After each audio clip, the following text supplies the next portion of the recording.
BOCW। आप जैसे ही टाइप करके इंटर करेंगे आप यहाँ पे देख सकते हैं एक ऑप्शन देखने को मिला होगा, the building and other construction worker welfare board. तो चलिए इस पे हम क्लिक करते हैं। जैसे यहाँ पे क्लिक करते हैं तो एक पॉपअप मैसेज आया है, आप चाहे तो इसे रीड कर लेंगे। मैं इसे पहले से रीड करके रखा हूँ, तो चलिए मैं इसे स्किप करता हूँ। कुछ इस तरीके का आपको यहाँ पे इंटरफेस देखने को मिलेगा। तो चलिए नीचे स्क्रॉल करता हूँ और जैसे यहाँ पे स्क्रॉल करते हैं यहाँ पे देख सकते हैं ढेरों सारे ऑप्शन देखने को मिल रहा है। जैसे कि यहाँ पे देख सकते हैं लेबर सर्टिफिकेट, यहाँ से हम डाउनलोड भी कर सकते हैं। लेबर का स्कीम ये वगैरह यहाँ पे देख सकते हैं। रजिस्ट्रेशन यहाँ पे रिन्यूअल कर सकते हैं। उसी के बगल में यहाँ पे देख सकते हैं लेबर रजिस्ट्रेशन फॉर्म का एक ऑप्शन आ रहा है। तो चलिए इस पे हम क्लिक करते हैं। जैसे यहाँ पे क्लिक करते हैं श्रमिक पंजीयन का एक आवेदन आ चुका है। तो चलिए इसे सबसे पहले यहाँ पे देखिए बोला जा रहा है मंडल चुनने के लिए। आपका जो मंडल होगा आप वहाँ मंडल को यहाँ पे सेलेक्ट कर लेंगे और जनपद आपका जो होगा जनपद यहाँ से आप सेलेक्ट कर लेना है और आधार कार्ड यहाँ पे एंटर कर देना है जो आपके 12 डिजिट का होगा। और यहाँ पे कुछ निर्देश दिया गया है, अगर आपकी आयु 18 वर्ष से लेके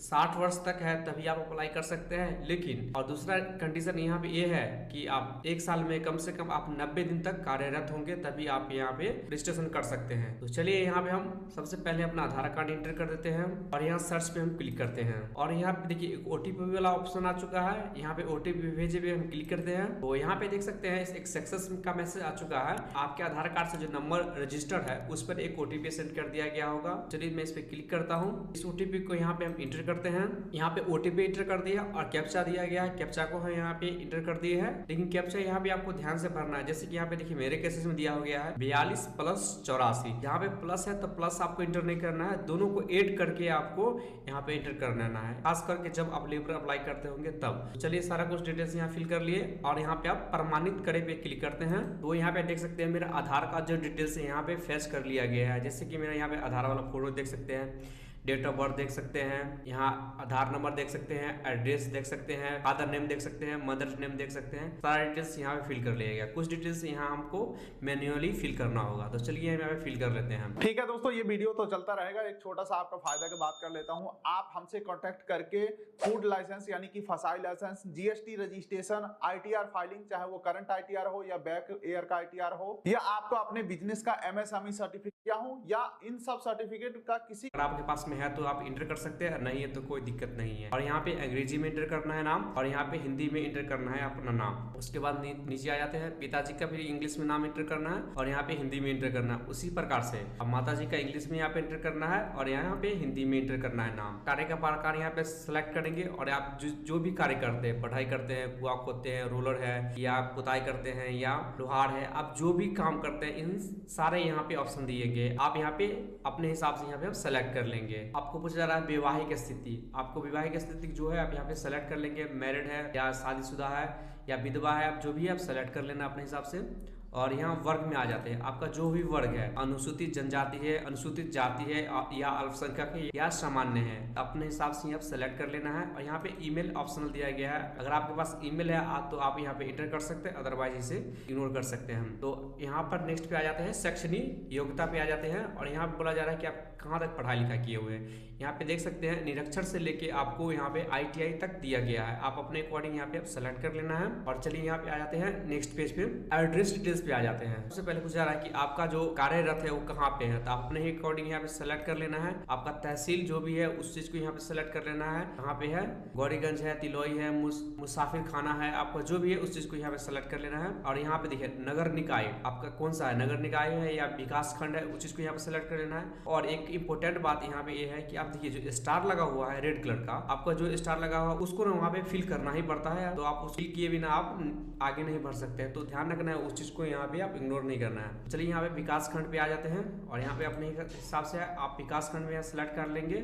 यहाँ पे आ जाते हैं वार्ड संख्या या गांव आपका जो है उस चीज को यहाँ पे सेलेक्ट कर लेंगे और अपने एरिया का पिन कोड यहाँ पे एंटर कर लेंगे। यहाँ पे आपका जो पोस्ट ऑफिस होगा पोस्ट ऑफिस यहाँ पे एंटर कर लेंगे। आपके आसपास में जो थाना लगता होगा वो थाना के यहाँ पे एंटर कर देना है। या आपका गली मोहल्ला है, जो भी आपका गली या मोहल्ला होगा उसको यहाँ पे एंटर कर देना है। और आपका जो मकान संख्या होगा उनके यहाँ पे इंटर कर देना है। और नीचे यहाँ पे आते हैं तो यहाँ लिखा आवेदक का अस्थायी पता, आवेदक का जो भी अस्थायी पता है आपको यहाँ पे इंटर कर लेना है। तो उसी प्रकार से जहाँ से राज्य है आप राज्य यहाँ पे सेलेक्ट कर लेंगे, निगर निकाय है या विकास कास्ट खंड है उस चीज को यहाँ पे सिलेक्ट कर लेंगे। आपका मंडल जो भी है आप मंडल यहाँ पे सिलेक्ट कर लेंगे अपने हिसाब से। आपका जनपद जो है आप जनपद यहाँ पे सिलेक्ट कर लेंगे और आपका जो तहसील होगा आप फिर से उसी तहसील को यहाँ पे सिलेक्ट कर लेंगे। उसी प्रकार से सारे डिटेल्स यहाँ फिल कर लेंगे और यहाँ पे देखिए ग्राम मोहल्ला मेरा आधार कार्ड से ऑटो फैच कर लिया गया है और यहाँ पे फिर से मकान नंबर यहाँ पे इंटर कर देना है। और नीचे आ जाते हैं नॉमिनी एंड फैमिली डिटेल्स पे। आप फैमिली में किसी भी मेंबर को आप नॉमिनी में नाम इंटर कर सकते हैं, लेकिन ध्यान रखना है कि नॉमिनी में जिनका भी आप नाम इंटर करेंगे अपने से कम उम्र के ही व्यक्ति को इंटर करना है। इस बात को आपको ध्यान में रख इंटर करना है। तो चलिए मैं यहाँ पे इंटर कर देता हूँ। तो नॉमिनी का यहाँ पे अंग्रेजी में यहाँ पे नाम इंटर करना है, फिर नॉमिनी का यहाँ पे हिंदी में नाम इंटर कर लेना है और नॉमिनी का जो संबंध है माता है, पिता है, बहन है, भाई है या पुत्र है या पुत्री है, जो भी है आप अपने अकॉर्डिंग यहाँ पे सिलेक्ट कर लेना है और सारा डिटेल्स यहाँ पे हम भर लेते हैं। सदस्य का पंजीकरण संख्या आपके पास में है तो ठीक है, नहीं तो कोई दिक्कत नहीं है। और उनका यहाँ पे लिंक या अन्य पुरुष स्त्री है जो भी आप सेलेक्ट कर लेना है। सदस्य का नाम क्या है उनका इंटर कर लेना है और उनका डेट ऑफ बर्थ यहाँ पे इंटर कर लेना है। उनकी आयु यहाँ पे इंटर कर देना है और वर्ष या माह जितना भी है उसको इंटर कर लेना है। वो कहाँ तक पढ़े लिखे हैं उस चीज को यहाँ पे आप फिर से इंटर कर देना है। तो नॉमिनी डिटेल्स यहाँ पे फिल हो चुका है। अब नेक्स्ट स्टेप पे आते हैं बैंक एवं अभिलेखन विवरण पे, मतलब अपना बैंक डिटेल्स यहाँ भरने के लिए बोला जा रहा है। बैंक डिटेल्स में सिर्फ आपको अकाउंट नंबर IFSC कोड होना चाहिए, बाकी बात खुद ऑटो फैच कर लिया जाता है। तो चलिए मैं यहाँ पे खाता संख्या पे एंटर कर देता हूँ, IFSC कोड यहाँ पे एंटर कर देता हूँ। तो आप यहाँ पे देख सकते हैं बैंक नेम यहाँ पे ऑटो फैच कर लिया गया और आशा का जो नाम है वहाँ ऑटो यहाँ पे आ चुका है। तो चलिए नीचे हम आ जाते हैं और यहाँ पे देख सकते हैं स्वघोषणा प्रमाण पत्र है। स्वघोषणा पत्र में मैं डैश पर्सन, पिता डैश, जिला डैश ऐसे करके आ चुका है। सारा डिटेल्स यहाँ पे आप देख सकते हैं। और नीचे यहाँ आएंगे और नियोजन में आपको इंटर कर लेना है 1 2 3 आप कहाँ काम किए हो उस हिसाब से आपको इंटर कर लेना है। मैं एक जगह काम किया हूँ इसलिए मैं नियोजन में 1 डाल देता हूँ। और यहाँ पे बोला जा रहा है फिर नियोजन का प्रकार कि आपने कौन सा काम किए थे उस चीज को यहाँ पे आप सेलेक्ट कर लिए, कितने दिन तक काम किए उस चीज को यहाँ पे आप सेलेक्ट कर लिए। लेकिन आपको ध्यान रखना है कि साल में कम से कम आप 90 दिन तक कार्य किए होंगे तभी आपके ये वैलिड माना जाएगा। और किनके पास काम किए थे उनका एड्रेस और उनका नाम और उनका फोन नंबर यहाँ पे एंटर कर देना है। और फाइनली आप यहाँ पे सबमिट पे क्लिक करेंगे। तो देखिए डाटा हैव सक्सेसफुली सेव यहाँ पे ऑप्शन आ चुका है।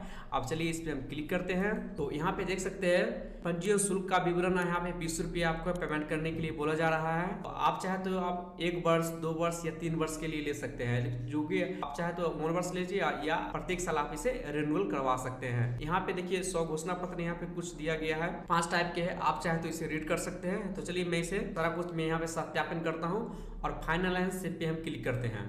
तो फिर से एक पॉपअप मैसेज आ रहा है कि आप श्योर है, तो हाँ श्योर है, तो इस पे हम ओके पे क्लिक करते हैं। पंजीयन संख्या जो हमको यहाँ पे मिल चुका है, यहाँ बोला जा रहा है पेमेंट करने के लिए, तो भुगतान करे पे हम क्लिक करते हैं। तो देखिए यहाँ पेमेंट करने के लिए यहाँ पे ढेरों सारे ऑप्शन दिया गया है। आप चाहे नेट बैंकिंग के थ्रू कर सकते हैं या UPI के थ्रू कर सकते हैं या QR कोड की तरह यहाँ पे सिलेक्ट कर सकते हैं। आपको जो भी मेथड है आप उससे यहाँ पे आप पेमेंट कर सकते हैं। यहाँ पे आपको पेमेंट करने के लिए सबसे बेस्ट तरीका होगा कि आप UPI QR कोड क्लिक करें और यहाँ पे देख सकते हैं QR कोड यहाँ पे एक जनरेट हो चुका है। तो चलिए मैं इस QR कोड को अपने फोन से स्कैन करता हूँ। जैसे ही मैं UPI पिन यहाँ पे इंटर करके पेमेंट करता हूँ तो यहाँ पे देख सकते हैं कि मेरा पेमेंट यहाँ पे सक्सेसफुल हो चुका है और यहाँ पे एक रेफरेंस नंबर मिल चुका है। तो चलिए मैं इसे रेफरेंस नंबर को आप चेक करके मैं बताता हूँ। तो किस तरीके से आप यहाँ पे चेक करते हैं, तो सीधे बैक आ जाना है और यहाँ से सर्टिफिकेट डाउनलोड करने के लिए फिर से उस पेज पे आ चुके हैं। यहाँ लेबर सर्टिफिकेट यहाँ पे देखने को मिल रहा है। चलिए डाउनलोड पे हम क्लिक करते हैं और जैसे यहाँ पे डाउनलोड पे क्लिक करते हैं यहाँ पे देखिए पंजीकरण संख्या यहाँ पे मिला होगा, यहाँ पे आप इंटर करिएगा,